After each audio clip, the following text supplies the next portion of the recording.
కాశీ రావడం మీరు చూసారా? ఇది చూసి కావాలని అడుగుతుందా, తెలియక అడుగుతుందా? అడిగేది మిమ్మల్ని. నాకు తెలీదు. మీరు కలవలేదంటారు. కలిస్తే కలవచ్చు, దానికి నువ్వు నన్ను అడగడం ఎందుకు? నిన్నెందుకు కలుస్తాడు? నీతో ఏం పని? నాతో ఏదో పని ఉండాలి అని నువ్వెందుకు అనుకుంటున్నావో? నీతో కాశీ ఏమైనా చెప్పాడా? చెప్పుంటే అదే అడిగేదాన్ని కదా. అదే అని నొక్కి చెప్పడానికి వాడికి ఏదో చెప్పాల్సిన అవసరం నాకు లేదు. కాశీ వస్తే నా కోసం రావాలి, మా బావ కోసం రావాలి. మా ఇద్దరి కోసం కాక ఇంకెవరి కోసం వచ్చినట్టు? వాళ్ళ నానమ్మ కోసం వచ్చాడు అనుకోవచ్చు కదా. మీకోసం వచ్చాడని నేనేమనలేదే. మరి నా దగ్గర ఎందుకు మాట్లాడుతున్నావు? కాఫీ తీసుకొస్తుంటే ఫోన్ వచ్చింది, మాట్లాడుకుంటూ వచ్చాను. పైగా కాశీ అంటే మీకు పడది కదా.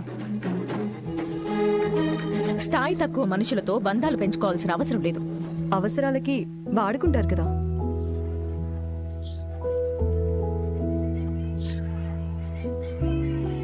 ఏం మాట్లాడుతున్నావు?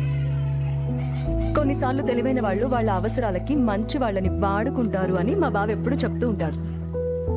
నేను కాశీ మాట్లాడుకోవడం ఇది చూసినట్టుంది.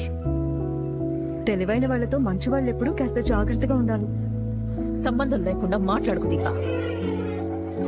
కాశీ గురించి నువ్వు నన్ను అడగాల్సిన అవసరం లేదు. అవసరం కాదులేండి అమ్మగారు. పాపం కాశీకి వాళ్ళ నాన్న కనిపించట్లేదన్న బాధలో ఉన్నాడు.